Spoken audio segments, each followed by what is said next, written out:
Assalamualaikum warahmatullahi wabarakatuh. Alhamdulillah wa syukurillah ala ni'matillah, amma ba'd. Segenap sahabat di gerakan pemuda Ansor yang dimuliakan Allah Subhanahu wa ta'ala, melalui majelis zikir Rijalul Ansor kita syiarkan isi dan misi pergerakan, yaitu Ansor maju, satu barisan menuju Ansor yang mandiri dalam perekonomian. Maka kami hadir dengan lembaga PMT NU Singgahan sebagai langkah konkret untuk mensyiarkan kemandirian ekonomi yang berkelanjutan. Bersama kami dengan mengedepankan program tabungan, mari bersama-sama dapatkan gaya hidup yang konsumtif. Juga dengan program pembiayaan, mudah-mudahan mampu menggerakkan sektor ekonomi yang produktif dan kreatif. Wallahumma fiqh ila aqwamit thoriq. Wassalamualaikum warahmatullahi wabarakatuh.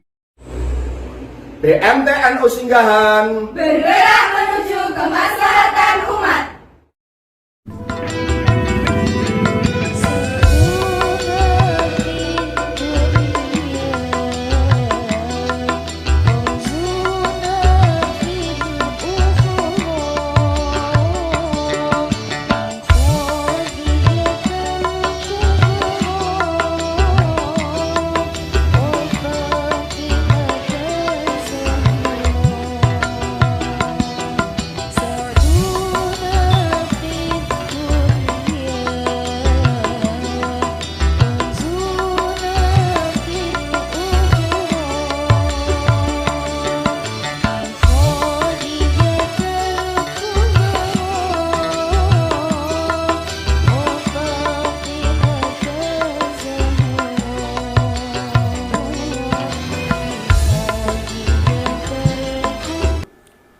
Assalamualaikum warahmatullahi wabarakatuh.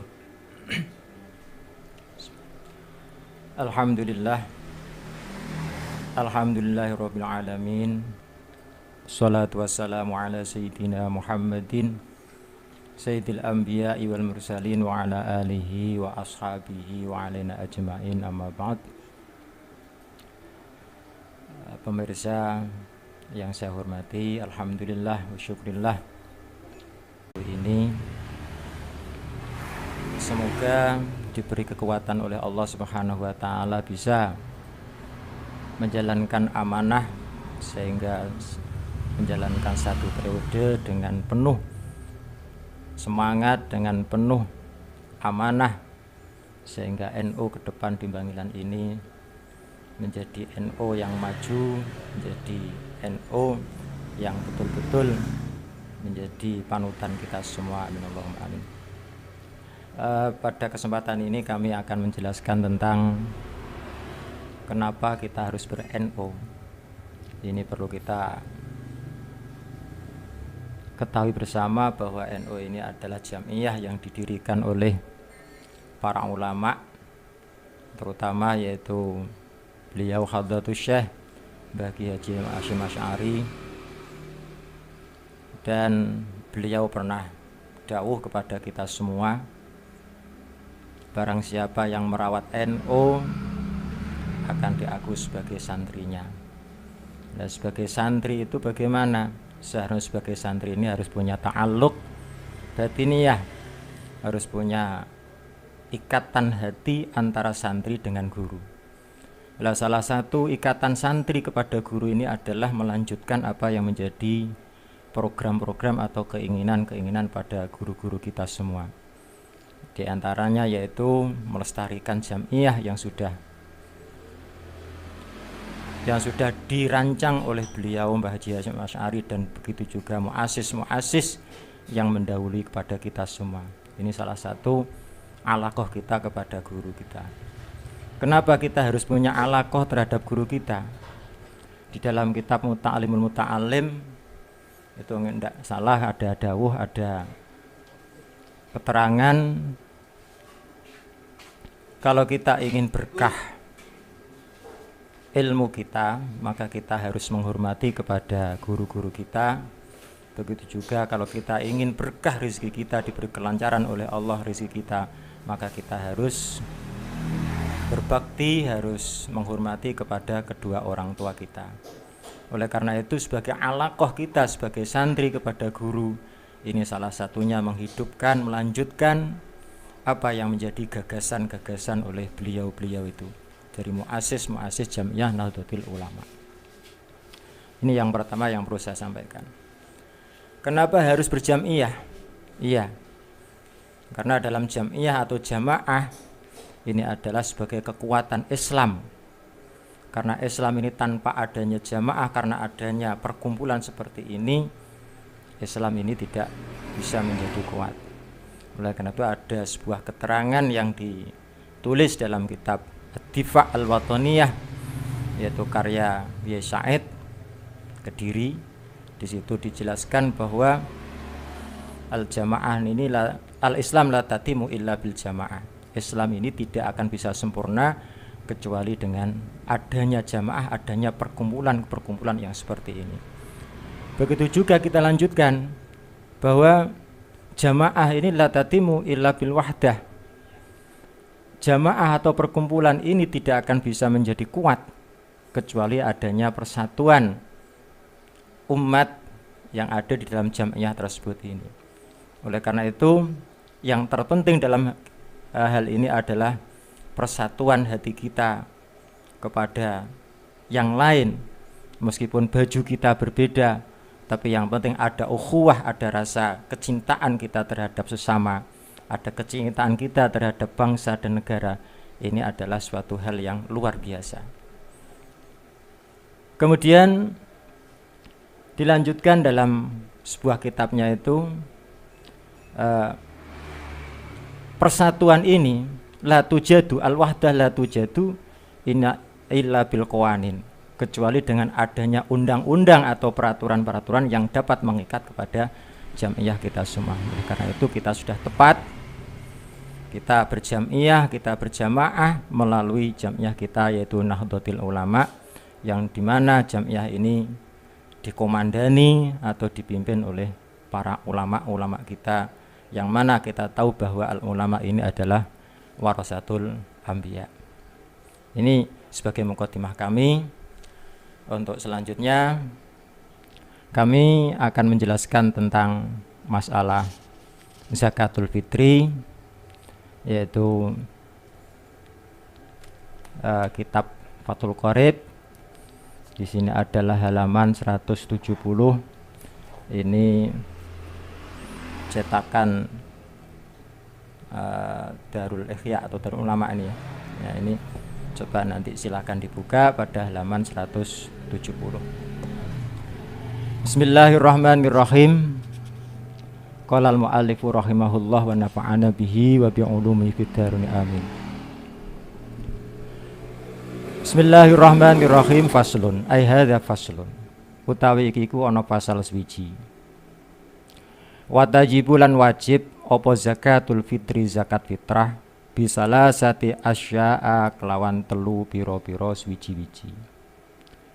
Wajib mengeluarkan zakat fitrah ini dengan sebab 3 perkara. Nah, zakat fitrah itu apa tuh sebenarnya? Al-fitrah ini adalah kejadian manusia, al-khilqah. Sehingga ketika kita sudah melakukan zakat fitrah, ini berarti kita membersihkan pada diri kita. Jadi zakatun dari kata zakka yuzakki tazkiyan, dari kata zakka yang artinya membersihkan. Fitrah berarti membersihkan kejadian kita. Artinya kita setelah melakukan zakat fitrah ini, insya Allah nanti kita akan kembali kepada fitrah kita, yaitu fitratul Islam, yaitu di mana kita tidak mempunyai dosa. Nah, seseorang ini wajib mengeluarkan zakat fitrah ini dengan adanya sebab 3, dengan syarat 3. Ketika syarat 3 ini tidak bisa dicukupi, maka tidaklah wajib bagi kita semua ini untuk mengeluarkan zakat. Apa saja? Yang pertama adalah al-Islam. Islam ini yang menjadi pokok ibadah. Jadi sehingga orang itu ketika tidak Islam maka tidak diwajibkan untuk melakukan ibadah meskipun ada taklif. Meskipun ada tuntutan kita untuk melakukan ibadah, tapi karena tidak Islam maka ibadah yang dilakukan ini tidaklah sah. Ini salah satu kunci adalah Islam. Maka zakat fitrah ini juga diwajibkan bagi setiap orang Islam. Kemudian yang kedua, wa bi ghurubi syamsi min akhir yaumin min syahri ramadhana. Wa bi ghurubi syamsi lan sebab surupe srengenge min akhiri yaumin saking akhiri dino min syahri ramadhana saking bulan Ramadan. Yang kedua, syarat ini adalah sebab terbenamnya matahari di akhirnya bulan Ramadan. Artinya apa? Orang tersebut ini adalah hidup di antara akhir bulan Ramadan dan awal bulan Syawal. Sehingga ketika seorang ini misalnya mati saderengipun maghrib, berarti orang tersebut tidaklah wajib mengeluarkan zakat fitrah. Atau ada anak yang lahir tapi lahirnya itu setelah maghrib malam hari raya, ini juga tidak wajib mengeluarkan zakat fitrah. Jadi artinya orang yang wajib mengeluarkan zakat fitrah ini adalah orang yang mengetahui akhirnya bulan Ramadan dan awalnya bulan Syawal. Jadi lahir saurunge maghrib dan masih hidup setelah maghrib. Atau orang yang meninggal tapi meninggalnya setelah maghrib, ini juga wajib mengeluarkan zakat. Begitu juga misalnya ada orang yang nikah. Nikahnya ini kok dilakukan sebelum maghribnya hari raya, malam hari raya. Berarti si suami tersebut ini juga wajib hukumnya untuk memberikan zakat fitrah kepada sang istri tersebut. Begitu juga sebaliknya, misalnya ada orang yang nikah tapi nikahnya setelah maghribnya akhir Ramadan, artinya malam hari raya baru melakukan akad nikah, maka suami ini juga tidak wajib untuk dipun fahami. Jadi sebab yang kedua atau syarat yang kedua ini adalah karena orang tersebut iki gampangane iki urip nek nggone rong wulan, akhire wulan Ramadan, urip nek nggone awale wulan Syawal. Kemudian yang ketiga, wa wujudul fadli an qutihi wa quti iyali fi dzalikal yaum.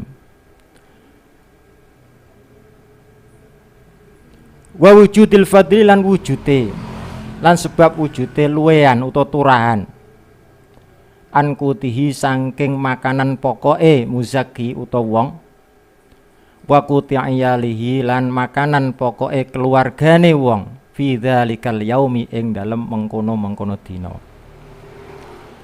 Kemudian syarat yang berikutnya, yang ketiga, yaitu adanya kelebihan. Ya, adanya kelebihan makanan pokoknya, misalnya orang itu sehari semalam, jadi mulai hari malam hari raya sampai nanti maghribnya tanggal 1 Syawal, jadi hari raya yang pertama, jadi selama 24 jam. Ini kok umpami ada makanan terus isek ono luwean, maka kelebihannya itulah mangke ingkang wajib dikeluarkan untuk zakat fitrah. Lah andai kata kok umpamane malam riyoyo orang duwe, begitu juga besok pada hari raya kok orang duwe neh, maka orang ini tidak wajib mengeluarkan zakat fitrah. Berarti orang itu adalah berhak untuk menerima zakat fitrah. Wa yuzaki an nafsihi wa amman talzamhu nafaqatuhu minal muslimin so'an. Wa yuzaki lan zakati sapa muzaki sapa wong an nafsihi kanggo awak dhewe man, wa amman lan saking wong talzamhu kang wajib ing man apa nafaqatuhu nafaqah iman minal muslimina nyatane saking pira-pira wong Islam. Sak pinten so'an kelawan sak sok. Min kuti baladihi saking pikuatane utawa makanan pokoke daerah man. Wa qadruhu utawi kira-kirane zakat fitrah iku khamsatu artolin limangkati wasulusun lan sepertelon bil Iraqi kelawan bangsa Irak. Kemudian wa yuzakki an nafsihi wa amman talzamuhu nafaqatuhu minal muslimin so'an. Orang tersebut ini wajib mengeluarkan zakat untuk dirinya sendiri. Jadi awake dhewe, dadi nek ana luwehan iki berarti luwehane iki berarti kanggo zakate fitrah awake dhewe. Kok masih ada kelebihan lagi? Wa amman talzamuhu nafaqatuhu, yaitu orang-orang yang menjadi kewajiban nafkahnya minal muslimin, yaitu dari orang-orang Islam. Jadi umpamane sak keluarga iku ana bojo, ana anak 5, maka berarti 7 orang ini nantinya yang berkewajiban untuk mengeluarkan zakatnya ini adalah sang suaminya. Jadi nek ana wong 5 apa anake 5, bojone apa meneh bojone 4, berarti kok tambah akeh maneh. Nah niki wa yuzaki an nafsi kanggo awake dhewe. Berarti intinya apa? Yang wajib zakat itu siapa? Yang wajib zakat adalah kepala keluarga. Maka untuk niate iki berarti sing wajib niati ini sebenarnya adalah kepala keluarga itu sendiri. Jadi umpamane seperti saya misalnya, ya seperti saya naker beras karena keluarga saya itu misalnya 5, maka saya naker beras sampai 5 kresek misalnya pun. Kemudian saya niati ini saya zakatkan untuk diri saya sendiri. Jadi nawaitu an ukhrija zakatal fitri an nafsi. Kemudian yang berikutnya ini untuk istri saya, niat ingsun zakat fitrah kanggo bojoku. Sak terusé sampai tok anak-anak. Karena apa? Karena yang berkewajiban untuk mengeluarkan zakat ini adalah bapaknya atau kepala keluarga itu sendiri. Lah, kok umpamane teng mriku gadah buruh, berarti buruh ini juga menjadi kewajibannya kepala keluarga tersebut ini. Jadi intinya pun semua orang yang menjadi tanggung jawabnya di dalam rumah itu adalah suami. Maka yang wajib untuk mengeluarkan zakat adalah suami. Jadi ini anaknya dikongkon niat dhewe sak teruse, ini adalah merupakan pendidikan atau ngelatih kepada putra-putra kita agar besok ketika sudah mandiri, sudah berkeluarga, dia bisa melakukan niat sendiri dengan baik, dengan benar. Kemudian seberapa? So'an, 1 so'. 1 so' ini berapa? Ini qadru khamsatu artolin, yaitu 5 kati dan sepertiga. Ada dalam keterangan yang lain bahwa 1 so' ini adalah arba'atu amdadin, 4 mut. 4 mut niki nak mute wong Jawa nggih, mute wong Jawa niku nggih kobokan niku kira-kira nggih. Kobokan. Jadi sak kobokan niku kira-kira isine di antara 6 on sampai 7 on. Nah kita buat 6 on berarti arba'atu amdadin, ini adalah 6 kali 4 berarti 2 kilo 4 on. Kita bulatkan menjadi 2 kilo setengah. Nah, ini yang digunakan adalah quti baladihi. Artinya apa? Makanan pokok yang ada di daerah itu yang berlaku. Tidak boleh misalnya wong Indonesia karena makanan pokok itu adalah beras, terus umpami kok nganggo napa zakat fitrah iku nganggo kurma, ya malah kaliren kira-kira ngono. Ya toh?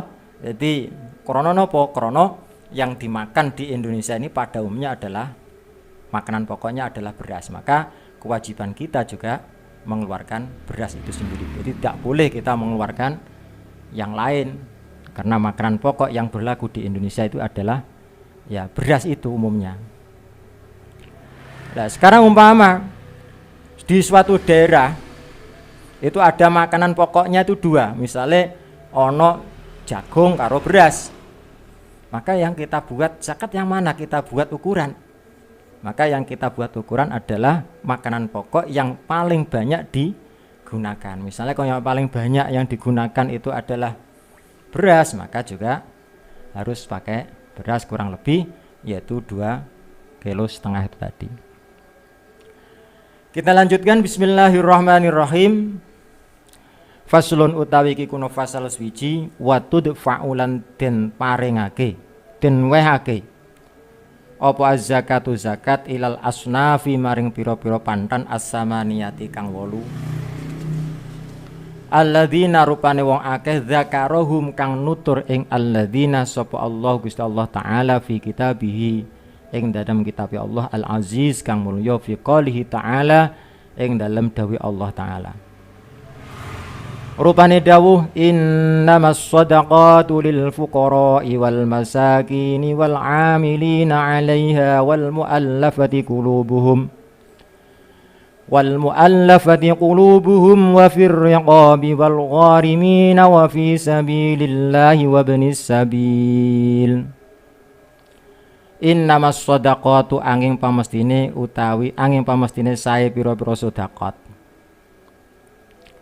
iku lil fuqara'i tetep kedue pira-pira fakir wal masakini lan pira-pira miskin wal amilina lan pira-pira amil utawa wong kang nglakokake zakat wal amilina lan pira-pira wong kang nglakokake alaiha ing atase zakat wal muallafati qulubuhum wal muallafati la wong kang den lulutake wong kang den napa pikat apa qulubuhum pira-pira atine al wa fir riqabi lan ing dalam pira-pira kawula wal gharimin lan pira-pira wong kang duweni utang wa fi sabilillah lan ing dalem wong kang merjuangake agamane Allah utawa perang sabilillah wa ibnis sabil lan ibnu sabil utawa musafir. Wa ilaman lan maring wong yujadu kang den temu sapa man minhum saking asnaf. Kemudian pembagian zakat. Wa tudfa'u zakatu ilal asnafis samaniyah. Zakat iku diweno sapa? Kanggo sapa zakat iku? Tudfa'u zakat ilal asnafis samaniyah. Zakat ini harus diberikan pada golongan yang jumlahnya 8. Jadi kudu diwehno di antara wong 8 yang disebutkan di dalam Al-Qur'an. Yaitu innamas shadaqatu lil fuqara. Yang pertama, zakat ini harus diberikan kepada orang fakir. Orang fakir niku sinten? Kadang-kadang kita masih bingung fakir iku sapa sakjane, miskin iku sapa. Terus takrifnya bagaimana fakir itu? Terus miskin itu bagaimana? Di dalam penjelasan kitab-kitab itu diterangkan bahwa yang dimaksud al-fuqara di sini adalah orang yang tidak punya pekerjaan atau punya pekerjaan tapi penghasilannya itu belum bisa mencukupi dari kebutuhannya, bahkan penghasilannya itu kurang dari 50% dari kebutuhan. Ku jenenge fakir. Dadi cara wong ngono wis banget mlarate, banget butuhe. Dadi umpamane dalam satu keluarga ya, dalam satu keluarga ini umpamanya ada 5 orang. Terus kita kalkulasi umpamane wong sitok iku butuh mangan beras iku 0,5 kilo, nak wong 5 berarti sedinane 2,5 kilo. Ditambah lawoe dan lain sebagainya. Lah iki nak menurut aturan Islam, nak wong Islam iku mangane nak wong sugih kudu 2 mut jajal, bayangno. Nak wong melarat cukup sak mut wae, awak dhewe sak mut iku 6 on iku nak dipangan wong sak mah wong 4 bisane cukup sedina malah. Karena ngirit masalah ya. Ya. Jadi yang dinamakan fakir itu adalah orang yang tidak punya pekerjaan atau mungkin punya pekerjaan tapi penghasilan itu kurang dari 50%. Jadi umpama kebutuhan dari 5 orang ini kok butuh 100.000 per hari, kemudian penghasilan hariannya ini hanya 40.000 atau bahkan kurang dari 40.000. Berarti artinya kan kurang 20.000. Iki jenenge fakir. Jadi wong butuh 100.000 tapi sedina iku kok keroleh 40.000. Iki kan berat. Cara wong urip ngono banget berat untuk menghidupi keluarga, belum kok jajane anake. Belum nah zaman saiki urung pulsane anake, urung paketane. Wah, ini luar biasa. Itu fakir namanya. Maka orang-orang yang fakir seperti inilah mestinya yang berhak menerima dari zakat fitrah itu sendiri. Kemudian yang berikutnya wal masakin, orang-orang miskin. Sopo wong miskin itu? Dalam keterangan bahwa miskin ini adalah orang yang punya pekerjaan tapi penghasilannya ini lebih dari separuh tapi tidak bisa menutup seluruh kebutuhan. Iki jenenge miskin. Lantaran miskin itu dari kata maskan. Maskan itu maknane omah. Berarti artinya wong di omah. Nah fakir itu kira-kira wong sing ora di omah, kira-kira uripin ning nggone dalan-dalan. Jadi cara wong butuh ngono banget butuhe. Nek wong miskin iki cara kebutuhan iku 100 cuma ndak bisa nutup sampai 100. Berarti kira-kira pinten ya? 80 lah. Jadi penghasilan 80.000. Berarti sek kurang 20.000. Iki jenenge miskin. Jadi belum bisa mencukupi secara keseluruhan 100% di dalam kehidupan rumah tangga itu. Nah, sekarang perlu kita ngamati kanan kiri kita. Apakah kanan kiri kita itu masih ada orang-orang yang kategori fakir miskin yang secara syar'i apa enggak? Saya kira mungkin ada, tapi terlalu sedikit. Ini kalau kita memandang dengan sesuai dengan syar'i, secara syarak. Tapi ya pokoknya kalau menurut saya pribadi bahwa orang yang tergolong fakir miskin itu berarti orang yang standar hidupnya itu adalah yang di bawah kita misalnya. Kadang-kadang orang itu ada yang cukup tapi dicukup-cukup no. Nggih ngoten to biasane. Dadi sakjane ngono ya ora cukup, tapi krana diirit. Nah, karena kalau kita melihat pada babun nafkah secara syar'i itu kan seperti itu. Kira-kira nak wong 10 ngono kira-kira mangane iki nak wong 5 misalnya berarti nak wong sitok 2 mut berarti kan 10 mut. Berarti 6 kilo kira-kira sedinane. Urung lawuhe dan sebagainya, urung macam-macam Ini kebutuhan kita sehari-hari ini. Maka kita berpandangan bahwa fuqara masakin ini ya orang-orang yang menurut pandangan kita sendiri itu adalah di bawah kita, itu adalah kita bisa kategorikan di dalam fuqara masakin. Karena kita kalau kita mencari fakir yang sebetulnya miskin yang sebetulnya mungkin di lingkungan kita juga akan kesulitan. Kemudian yang ketiga wal amilina 'alaiha, yaitu ngamil. Lah ngamil niku sinten? Ngamil ini adalah orang yang mendapat SK atau mendapat perintah dari qadhi, yaitu dari pengadilan yang berhak untuk memberikan SK atau surat keputusan atau mengangkat seorang amil. Ini adalah ngamil. Kalau di tingkat kabupaten ini juga nanti akan memberikan SK-nya atau memberikan atau mengangkat kepada orang yang dijadikan amil yang ada di tingkat kecamatan. Ini kalau di organisasi kita yaitu di Jam'iyah Nahdlatul Ulama ini ada LASIS itu. Nah, LASIS ini adalah prosedurnya. Ini yang saya lihat adalah di SK yang dari MWC, ini berarti di SK dari pengurus cabang. Pengurus cabang nanti di SK dari pengurus wilayah nanti di SK dari pengurus PB. Nah, PB ini nantinya akan di SK oleh qadhi atau dari pengadilan itu sendiri. Ini adalah amil. Maka amil ini nanti berhak untuk mengambil zakat. Jadi zakat diberikan amil, kemudian amil tersebut ini membagikan zakat tersebut kepada orang-orang yang berhak menerimanya. Jadi amil ini nantinya punya data otentik. Oh, iki termasuk fakir, iki termasuk miskin, iki termasuk mu'allafati qulubuhum misalnya. Ini termasuk riqab, ini termasuk gharim, ini termasuk sabilillah dan sebagainya. Ini adalah ngamil.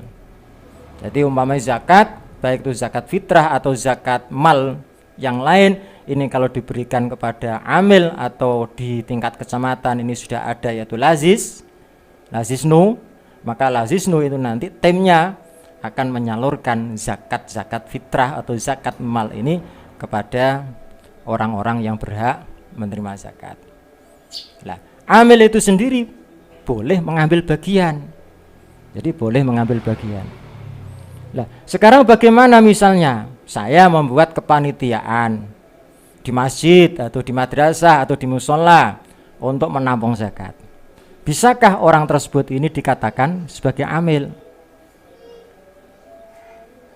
Orang yang kita tunjuk untuk menerima zakat di sebuah lembaga dan sebagainya, misalnya di sekolah dan sebagainya, ini belum bisa dikatakan ngamil selama di situ tidak ada SK dari lembaga-lembaga yang ada di atasnya. Itu hanya disebut panitia zakat.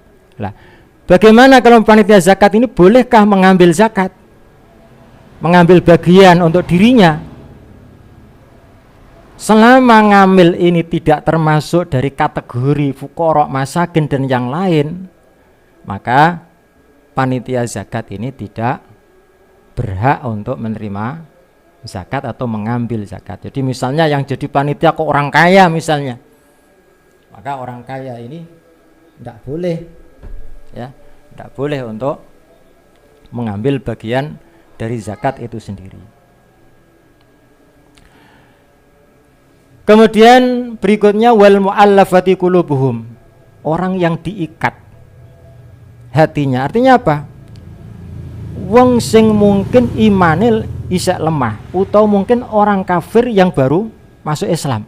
Jadi sehingga kepercayaannya, keimanannya, akidahnya ini belum sekuat ketika orang Islam tersebut itu sudah hidup di kalangan umat Islam mulai kecil, sehingga mungkin hatinya itu masih mudah tergoyangkan, terombang-ambing, sehingga mungkin ketika orang ini misalnya ditawari atau diberikan sesuatu oleh orang lain, bisa juga orang ini ngelebak sing asale muslim iso dadi murtad. Ini maka orang-orang yang seperti ini yang masih lemah imannya, ini perlu kita beri zakat agar dia itu mengetahui bahwa Islam itu seperti ini loh. Islam itu agama yang toleransi, agama yang suka memberi, agama yang sosial. Ini adalah Islam. Sehingga ketika dia tahu bahwa Islam itu seperti ini jeroane, bagus sebenarnya Islam, akhirnya semakin hari hatinya itu semakin kuat, mantap di dalam Islam, mantap di dalam menjalankan syariat Islam. Berikutnya wafir riqab, hamba sahaya loh. Ini kalau riqab itu hari ini sudah tidak ada, ya sudah tidak ada. Ini sudah hilang, sudah ratusan tahun yang lalu itu riqab. Kemudian wal gharimin, orang-orang yang punya hutang untuk kemaslahatan misalnya, untuk perjuangan misalnya, sehingga perlu adanya biaya, kemudian tidak punya biaya, kemudian orang tersebut ini hutang, maka gharim yang seperti ini bisa kita berikan zakat, sehingga harta zakat ini nanti biar digunakan untuk nyauri utangipun. Ini gharim. Kemudian sabilillah, wafi sabilillah, orang yang perang sabilillah, yaitu perang wong Islam melawan orang kafir atau perang untuk membela negara, ini termasuk salah satu kategori dari sabilillah. Nah, hari ini sudah tidak ada tentunya untuk sabilillah ini. Oleh karena itu ada pendapat lain, ada kaul lain, yaitu mengikuti madhab yang lain, bahwa sabilillah ini bisa ditasarufkan yang lain, yaitu pada sabilil khair lah. Kalau sabilil khair ini bisa untuk ditasarufkan ke madrasah, bangunan madrasah, bisa ditasarufkan di pembangunan misalnya di kantor NU dan sebagainya. Ini adalah fi sabil khair. Tapi kalau dalam pendapatnya Imam Syafi'i, kami belum pernah menemukan ini ya kaul yang memperbolehkan apa sabilillah ini nanti dialihkan ke apa sabilil khair atau jalan kebaikan. Kemudian yang terakhir Ibnu Sabil. Wabnis Sabil, anak edalan. Lah anak edalan ku sapa? Anak edalan ku musafir, wong sing lelungan kentekan sangu. Dadi nak kentekan sangu nek dalan, ape mulai ranti duit waya adum zakat, kena njaluk bagian, njaluk zakat kanggo sangu mulih. Selama bepergiannya itu tidak untuk kemaksiatan. Wa ila man yujadu minhum, wa ila man lan maring wong yujadu kang den temu sapa man minhum sanging asnaf, dan harus diberikan kepada orang-orang yang kita temukan, yang kita jumpai dari asnaf 8. Jadi zakat itu kudu diwehno di antara 8 asnaf tersebut. Jadi fakir, miskin, ngamil, terus mu'allafati qulubuhum, orang yang diikat hatinya, kemudian hamba sahaya, kemudian yang keenam adalah gharim, orang yang berhutang.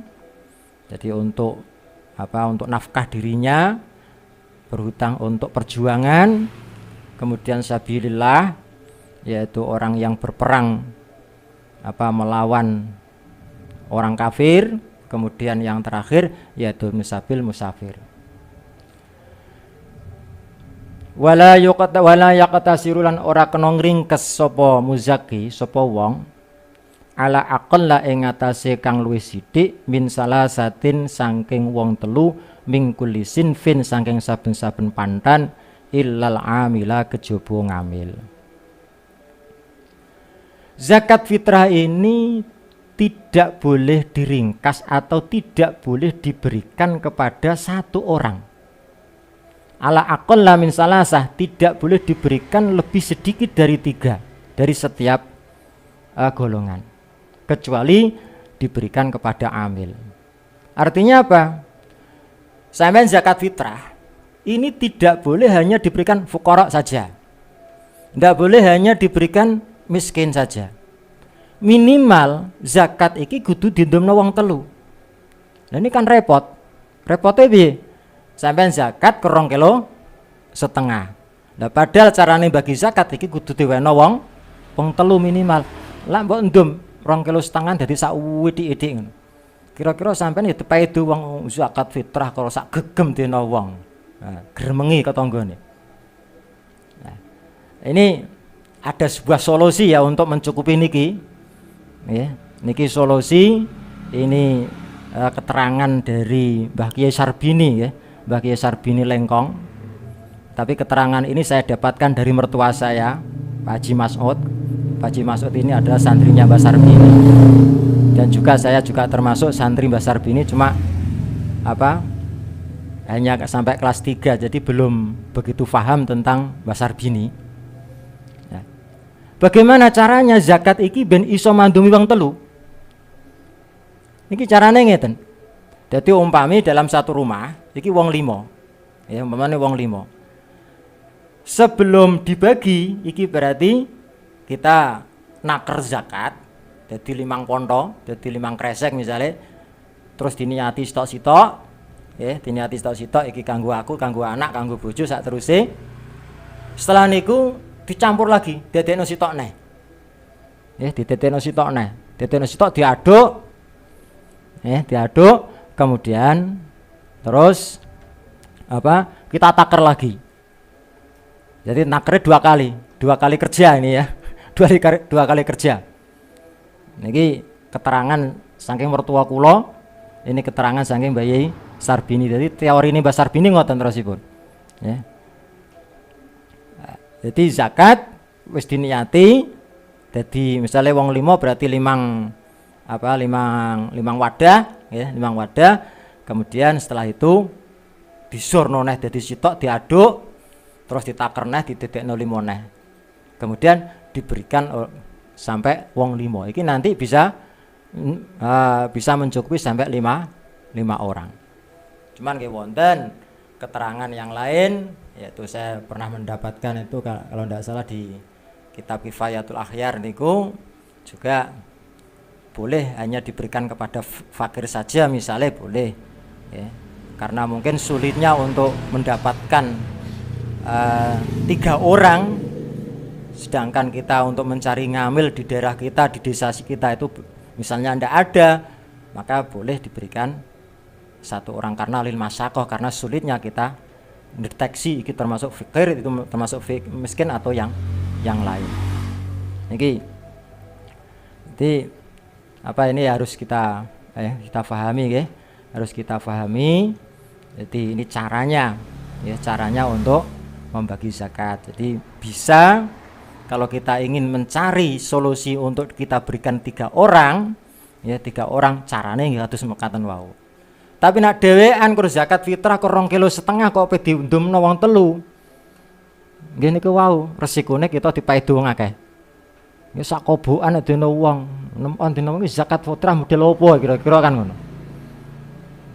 Apalagi kira-kira yang memberikan itu kok tokoh. Lho zakat oleh sakmene aja tibake kan ngoten. Nah, jadi solusinya salah satu seperti ini Bu.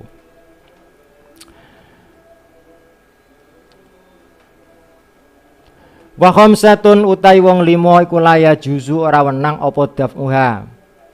Apa daf'uha maringaken zakat ilaihim maring khamsah. Dadi wong 5 iki gak oleh nampa zakat. Sinten? Al-ghani, wong sing sugih. Al-ghani yu bimalin, wong kang sugih bimalin kelawan bondo au kasbin utawa penggawean. Orang yang banyak harta bendanya. Wong duwe bondo akeh iki gak kena dikei zakat. Selama al-ghani tersebut ini tidak masuk bagian selain fuqara miskin. Nah wong sugih iki termasuk napa muallafati qulubu, monggo diwehi gak apa-apa. Orang yang kaya ini termasuk napa misalnya amil, monggo diwehi karena statusnya adalah ngamil. Ya, statusnya ngamil atau statusnya adalah sabilillah, maka orang ini meskipun kaya oleh diwehi zakat. Setidaknya aukasbin, banyak pekerjaan, orangnya kreatif, yo kuat mergawe, yo usahane sak teruse. Iki termasuk wong-wong sing ghani, maka orang-orang yang seperti ini ndak boleh kita berikan zakat. Tapi kadang-kadang yo aneh ya. Ketika ono ndum-nduman raskin iku kuwabeh ngaku miskin, ngaku fakir, nek ora diwehi ngruwemeng kabeh. Nggih, aku kadang ngono kadang nih. Dadi nek ono bagian raskin, aku ya ora diwehi padha rakyate ora diwehi. Padahal tulisannya temerku raskin, beras miskin. Nek ono ngoten iku ngaku miskin kabeh, tapi nek didata miskin ora gelem. Ini kadang-kadang terjadi seperti ini di masyarakat kita kadang-kadang. Nah. Kemudian orang yang tidak bisa menerima lagi wal abdu, seorang hamba saya ini sudah tidak ada. Kemudian wabanu Hashimin, anak turune Kiai Hashim, wabanul Muttalibi, anak turune Banil Muttalib. Ini adalah yang sekarang masih itu adalah keluarga atau zuriyah Rasulullah, yaitu para habaib, sayyid. Ini adalah orang-orang yang tidak boleh menerima zakat fitrah. Cuman ya ada kaul yang memperbolehkan menerima zakat karena apa, khumusul khumus sudah tidak ada ini ya, apa ghanimah sudah tidak ada, maka boleh menerimanya. Cuma ini tidak boleh dibuat fatwa kan ngoten terusipun dalam kitab niku. Kemudian wal kafir, orang kafir. Orang kafir ini juga tidak boleh menerima zakat. Jadi syaratnya wong sing nerima zakat itu minimal yudu Islam niku wow. Jadi yudu Islam, nak wong kafir gak kena. Kecuali nak ana wong kafir wis seneng ngawur wong Islam terus. Ya seneng wong Islam terus ketoke kok ada ketertarikannya untuk masuk Islam, ya, ada ketertarikannya untuk masuk Islam, maka orang kafir ini bisa diberikan zakat. Karena apa? Tujuannya adalah untuk mengikat. Ya, tujuannya adalah untuk mengikat bahwa orang kafir ini biar gelem mlebu Islam. Ini kalau memang harapannya besar untuk bisa masuk Islam. Nah, kira-kira harapannya kecil untuk masuk Islam, ya aja diweki. Tiwas sampai ngeweki tapi ora sah kok. Karena tidak ada harapan sama sekali. Kemudian waman talzamul muzaki waman lan wong iki sing ora kena nrimo maneh. Waman lan wong talzamu kang wajib al muzakkiya ing muzaki wong kang zakat apa nafaqatu nafaqah iman la yadfa'uha ilaihim la yadfa'uha ora kena nampakake utawa maringake sapa muzaki ing zakat ilaihim maring man talzam bismil fuqara'i kelawan jenenge wong fakir wal masakin lan nganggo jenenge wong miskin. Kemudian orang-orang yang menjadi tanggung jawab nafkahnya niki juga tidak boleh diberi zakat fitrah maupun zakat yang lain. Misalnya zakat bapake diweno anake diweno bapake, ini tidak boleh ya, tidak boleh. Tidak bolehnya itu ketika menggunakan atas nama fakir miskin. Jadi krono bapake fakir misalnya anake ngetono zakat diweno bapake ngetono zakat diweno anake krono anake dianggap fakir. Kenapa ini tidak boleh? Karena ketika orang tua iki fakir, maka sampai kapanpun wong tua iki yo dadi tanggung jawab nafkahe si anak. Kan demikian. Lain tenggene bab nafkah ya, bab nafkah niki orang tua yang wajib dinafkahi atau orang tua yang wajib diingoni, ini ada salah satu syaratnya adalah fakir atau lumpuh yang tidak bisa mencari pekerjaan atau mencari penghasilan. Jadi saya ulang, jadi sampai kapanpun sing jenenge wong tua iki tetap dadi tanggung jawabe anak meskipun omahe wis dhewe-dhewe. Ini menurut pendapat saya. Jadi saya saya ambilkan dari bab nafkah tadi. Jadi wong tua iki meskipun wis omahe wis beda-beda ya, bahkan kadang-kadang wis berjauhan ya, iki isih tetep dadi tanggung jawabe ketika wong tua fakir atau miskin. Tapi boleh menerima zakat orang tua ini tapi menggunakan atas nama yang lain selain fakir miskin. Misalnya gharim, karena wong tua utangnya akeh, karena seorang pejuang seneng napa niku memperjuangkan Islam, bangun utang-utang sampai di lampu utang-utang, anake wayahe zakat duwe zakat 1 juta 2 juta weno bapake gak apa-apa ben kanggo nyaur utang niku wae utang napa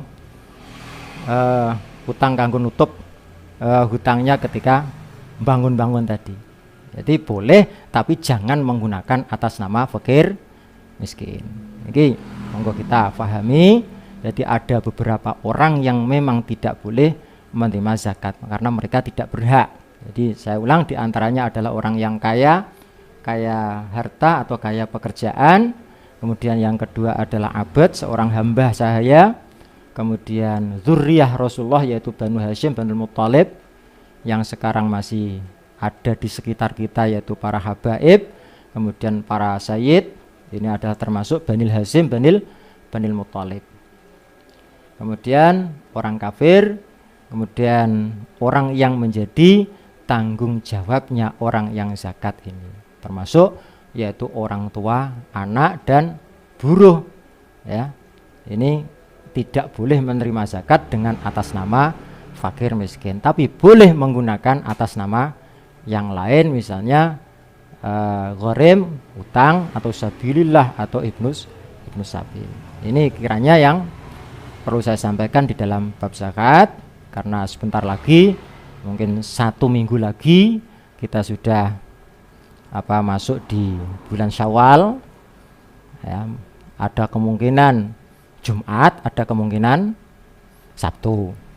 Nah, ini kalau kita menilik hadis Rasulullah, sumu li ru'yati wa aftiru li ru'yati, puasalah kalian ketika sudah melihat hilal, melihat tanggal, kemudian berlebaranlah kalian ketika sudah melihat tanggal. Fa in humma alaikum, ketika bulan itu tidak terlihat atau mungkin mendung atau karena cuaca yang bagaimana sehingga kita tidak bisa ru'yatul hilal, tidak bisa melihat hilal, maka fastakmilu iddata salasina Sa'bana, kalau tidak salah seperti itu. Saya agak lupa akhirannya itu ya. Nah, maka bulan Sya'ban atau bulan Ramadannya ini harus diistikmalkan sampai 30 hari. Oleh karena itu kalau kita menurut perhitungan hisab dari berbagai hisab, baik hisab yang kontemporer atau hisab yang lain misalnya takribi dan sebagainya, maka di situ ada batas-batasan terendah yang ada imkannya untuk ru'yatul hilal. Nah, kalau dulu 1 tahun yang lalu ini masih berkisaran antara 2 derajat. Ketinggian 2 derajat ini adalah ketinggian yang imkan ru'yah, yang mungkin hilal tersebut itu bisa diru'yah, bisa dilihat, baik itu dengan mata telanjang atau dengan dibantu dengan peralatan-peralatan. Sehingga ketika hilal itu sudah 2 ke atas, kalau 2 tahun yang lalu ya, 1 tahun yang lalu ini masih menggunakan 2 derajat, maka ini kemungkinan besar pemerintah meskipun tidak hilal tidak ru'yah ini akan menetapkan yang kriterianya adalah 2 derajat itu.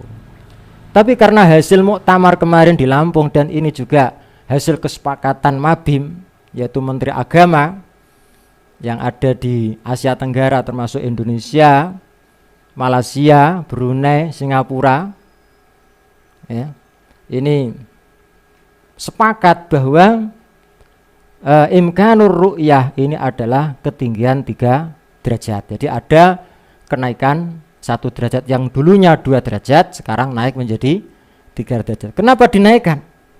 Iya, karena akhir-akhir ini ru'yah yang 2 derajat, 3 derajat sendiri itu sangat sulit karena cuaca. Ya, karena cuaca yang selalu menghadang kita. Biasanya kapan matahari sudah tenggelam itu langsung kabut naik. Nah, ketika kabut naik maka akan tertutup. Maka sulitnya bukan main kita ru'yah yang di bawah 3 ini. Sehingga keputusan bersama, dan ini juga hasil Bahsul Masail, sudah disepakati hasil Bahsul Masail yang ada di Lampung kemarin pada saat muktamar. Ini sudah diterima oleh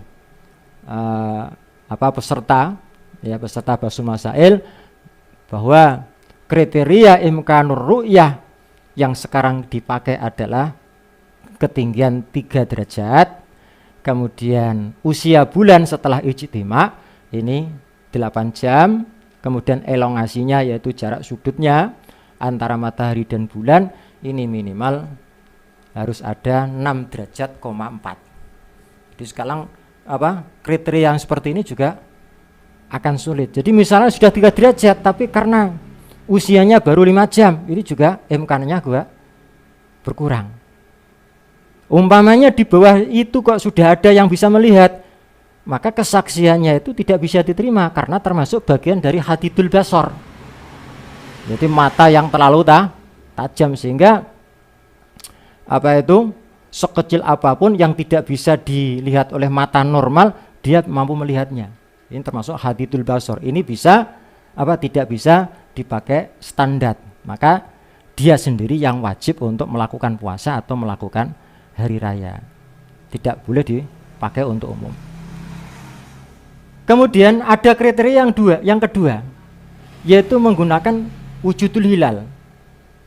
Lah wujudul hilal itu apa? Wujudul hilal itu adalah keberadaan bulan setelah huruf matahari.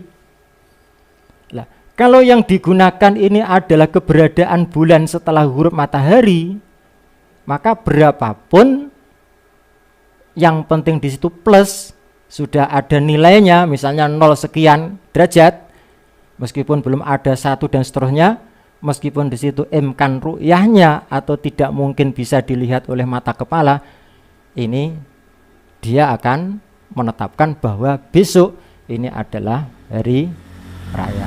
Seperti mungkin yang akan terjadi di besok ini ya.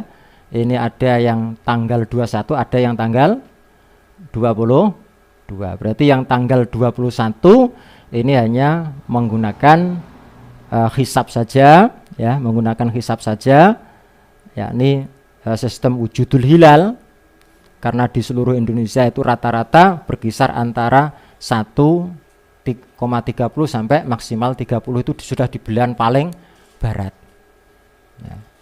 Tapi kalau NU ini tetap mengikuti ulama, mengikuti isbat pemerintah. Jadi meskipun ada ikhbar, ada berita ya, ada berita bahwa sudah ada yang bisa melihat bulan misalnya, sudah beredar, tapi kalau pemerintah ini belum menetapkan, maka kita tidak boleh untuk melakukan hari raya, kecuali mereka yang percaya itu. Artinya apa? Kita tidak boleh mengajak, wes ru'yah ayo bodoh, ayo bodoh, ayo bodoh. Dan ini tidak boleh. Jadi artinya apa? Misalnya yang hari raya Jumat misalnya, ini kalau melihat keterangan para ulama ini tentunya tidak boleh diiklankan mestinya ya, mestinya tidak boleh diiklankan, tidak boleh disebarluaskan. Berarti untuk nafsi-nafsi ini saya melihat beberapa keterangan ini. Jadi misalnya orang yang hari lebaran dulu ini hukumnya kan haram untuk istilahnya ngeder lah, cara bahasanya ngeder, terus diraya dhisik rokokan turun dalan misalnya. Nah ini tidak boleh. Yang penting dalam hal ini kita menyikapi bagaimana, karena hal ini sudah sering terjadi mulai tahun-tahun yang dulu. Bahkan kadang-kadang ada antara keluarga karena beda hari raya akhirnya jadi pegatan, kadang-kadang sampai keluargane korat kare goro-goro sing sitok bodone dina Kamis, sitok dina Jumat. Masalah ini tidak boleh kita perpanjang. Yang penting monggo kita saling menghormati ya, saling menghormati, karena yang terpenting di dalam kita itu adalah ukhuwah. Napa ukhuwah Islamiyah, ukhuwah watoniyah, dan ukhuwah basyariyah. Jadi tidak perlu kita menyemooh, kowe kok bodoh iki, aku bodoh iki. Ya itu tidak usah lah. Ya. Sudah lelah kita itu untuk membahas tentang itu. Jadi bagaimana kita menyikapi, yes pokoknya nafsi awake dewi-dewi. Ya, tapi cuma yang saya harapkan dari jamiah kita, jamiah Nahdlatul Ulama, iki tetap harus mengikuti panduan dari pemerintah. Jadi kalau pemerintah sudah menetapkan satu Syawal hari ini, misalnya hari Jumat, ya monggo hari Jumat. Tapi kalau itu belum, jangan sekali-kali kita melakukan hari raya. Tetap mengikuti bagaimana nanti isbatnya atau ketetapan pemerintah itu. Demikian yang perlu saya sampaikan. Kurang lebihnya kami mohon maaf yang sebesar-besarnya. Wallahul muwaffiq ila aqwamit thoriq. Wassalamualaikum warahmatullahi wabarakatuh.